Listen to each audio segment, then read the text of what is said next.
Salut à toutes et tous, bienvenue sur Web Girondin pour les tops et les flops de ce PSG Bordeaux. Avant de commencer cette émission, je voudrais faire une grosse bise à mon pote qui a eu une mauvaise nouvelle, Chico. Voilà, Chico, je suis avec toi, tu comprendras ce message. Voilà. Concernant le foot et les Girondins, donc une nouvelle défaite, la quatrième consécutive à commenter. On commence à se lasser. En tout cas, moi, ça me lasse de commenter des défaites. Voilà, bon, on s'y attendait hein, en même temps face au PSG. Donc, on va regarder ensemble les tops et les flops. Tout d'abord, la composition d'équipe de Ricardo. Costil dans les buts, Palencia, Koundé, Pablo, Sabali pour la défense, avec Sabali qui fait son retour, Otavio, Basic et Sankaré au milieu du terrain, et Depréville brillant. Et Camano, on pouvait espérer les recrues. Bon, on connaît Ricardo. On pouvait penser, après la conférence de presse de la semaine, qu'il ne lancerait pas les recrues, malheureusement. Parce qu'on attend beaucoup de nouveautés en tant que supporter. On se lasse de cette équipe et des performances moyennes et on attend de la nouveauté. C'était peut-être risqué de les lancer, en tout cas après le match. C'est une défaite, perdre 1-0, 2-0, 3-0. Finalement, qu'est-ce que ça change? Bon, voilà, petite déception sur les recrues, d'autant qu'on ne les a pas vus, même en cours de match. Voilà. Les intentions de jeu, elles n'y étaient pas. Bordeaux s'est contenté de rester en bloc bas face à un PSG qui a joué une mi-temps et qui après s'est contenté de gérer ce score. Voilà, donc bon, Bordeaux a eu une opportunité par Camano, bien sorti par Gigi Buffon. Voilà, c'est tout. Rien à signaler du côté des Girondins. On aurait pu espérer plus. En tout cas, moi j'espère plus de mon équipe. On avait accroché le match nul. Est-ce que finalement de jouer au parc, ça t'empêche d'aller chercher cette équipe de Paris? Mais finalement, il faut croire que c'est dans les têtes, hein, que ça se joue. En tout cas, c'est assez décevant quand tu es supporter de voir ce comportement-là. Et juste avant de tourner, j'ai vu la déclaration de Benoît Costil qui dit finalement qu'il est plutôt satisfait des intentions de jeu. Moi, à titre personnel, je reste sur ma faim. Voilà. J'attends plus de mon équipe.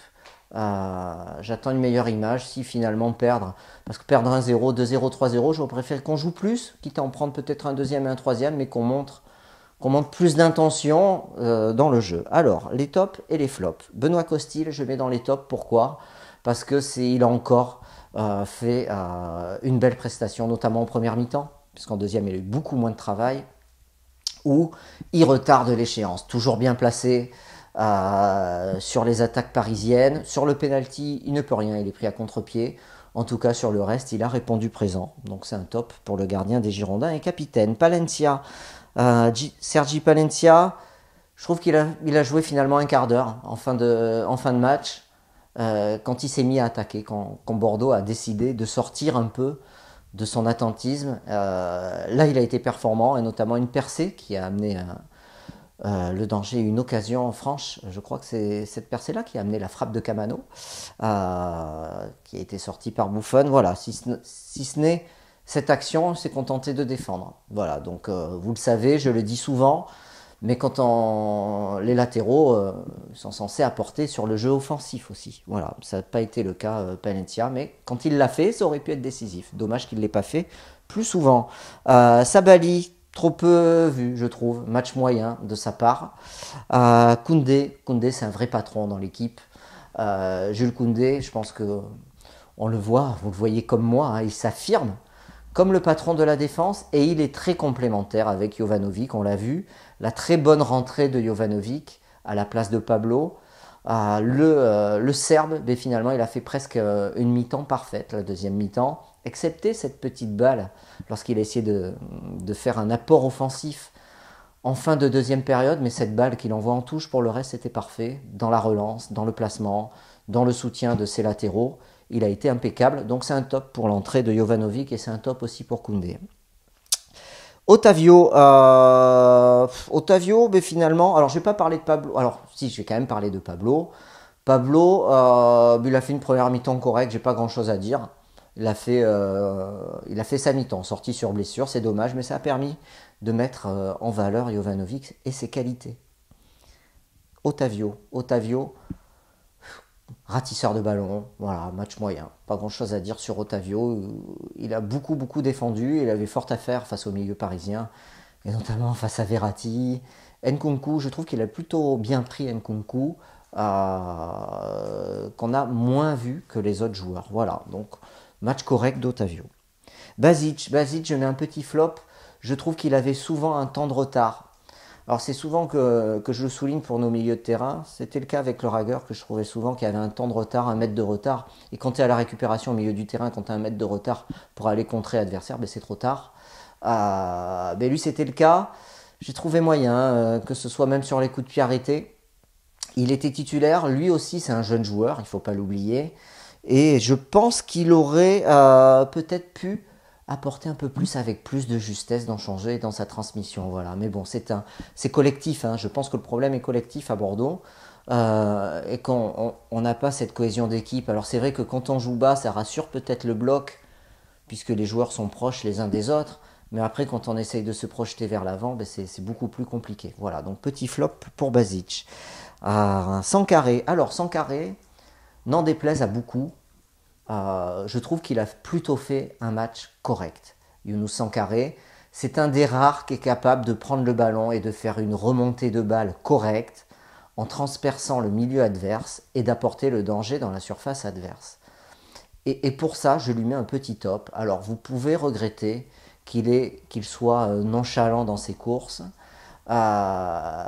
ou qu'il joue au petit trot, mais je trouve que dans ce match, c'est un des rares à pouvoir faire la différence. Il a fait des percées intéressantes. C'est le seul capable au milieu de terrain d'aller apporter le danger et de faire le lien entre le milieu de terrain et l'attaque.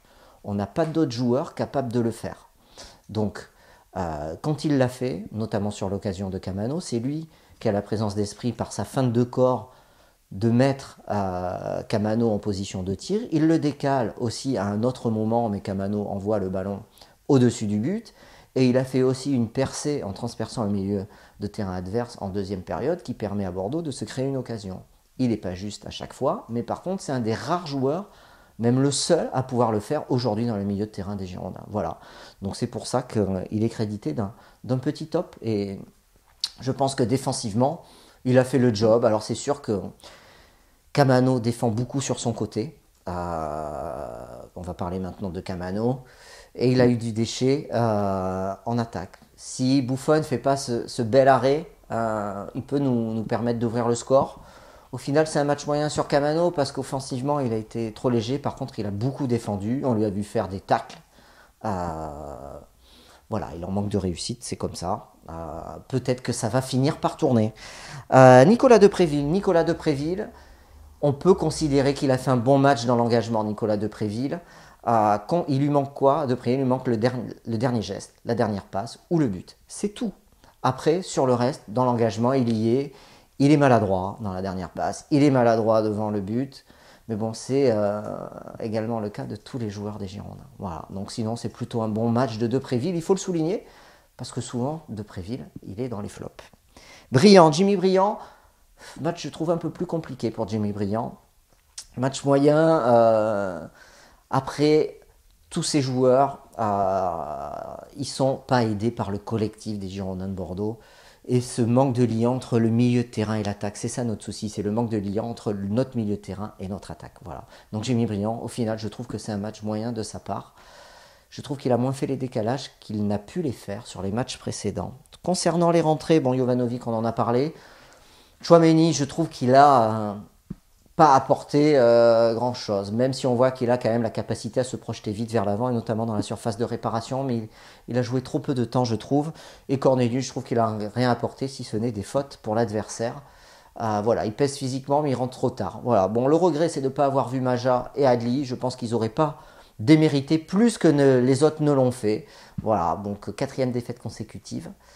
Il va falloir penser à prendre des points. Match face à Toulouse, derby. C'est dimanche, c'est à 15h.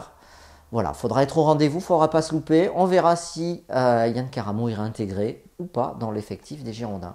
Vous aussi, donnez vos top et flops. Rendez-vous sur le site pour suivre l'actualité des Marines et Blancs. Allez, salut!